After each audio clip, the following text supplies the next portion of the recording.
O mortau plen de gentun e de bontà, che din la nuit rugejanto nus venes veire. Nautri che de noste santa cherian lo monde di vivent, se lo rei de l'univers nus ero pas contro, gli demandarian un perdun din nostri preghiero, d'abor che aspietà de nostre malur. E scutarenso che vus agrado d'entendre e d'emparlà, e vus enciarraren, aro che lo vent, dins che urode, bouco.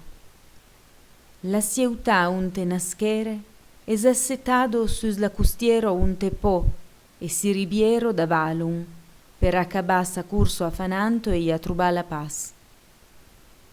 L'amor che, rapide come l'uau, s'empadronis di corgent, e infiuché a cheste mio cumpan per l'ubeu cors che me fughera ubà, din descasenso che me grevon en caro. L'amor, che agges de persuno amado perduno de nun amà, men pure per eu d'una passion tan forto che, come veses, me mestregio en caro. L'amor nus adughe tutti dus alla memo mort. Caino, din lo funs infer, e spero qua musse la flamo de nosti vido. Talo fugherum li paraula che nus digherum. Entre ausili resonda che lis amo adulentido, restere testo suto tan de temps che lo poeto dighe, en che penses?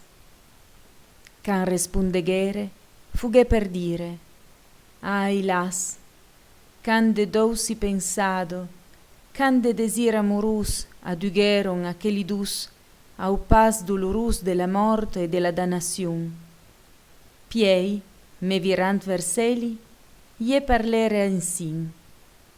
Franceso, tu martire me rend pietadus finchi lagremo. Mai, digome, au temps di dus suspir, a che ti signe ed in che ti circustanzi l'amor vuleisse divinà un all'autre, vosti desire scundu? E a questo è eu, e a geste de lur tan grande, come de se recordà do tenso rus, din lu malur.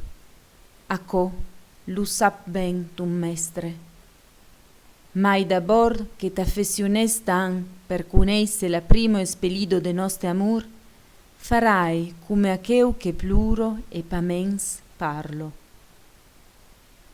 L'Egician un giur, per passo tense sulas, l'urman de Lancelot, un te scuntà come acheu chevalier tumbe presunie dell'amor. Erian sulet, e nus mesfisiavan de ren. Suventi fes, aquello leituro nemmenavo un agheirà de scundun li regar de l'autre, e fasie palì nostri caro. E infin iaghe un punsulet che nus faghe crida sebo. Can le gigherian che li buchetto surrisento della dono che sun chevalier li belavo, fugher un beisado per tan requistamant, a cheste giuvent che se despartighe mai de eu, me beise tu tremulant la buco. Lu libre, e macheu che le scrighe, fagherum per nautre a cole galeaut, fugherum le scauso de so che arribe piei, e a che giurn da chi, ie le gigheriam pasmai. Mentre che parlavo, l'amo de Franceso, a quello de sun ami, pluravo ben tan che me sentighere e stava ni come se la vido m'abbandonavo, e come mort, tumbere.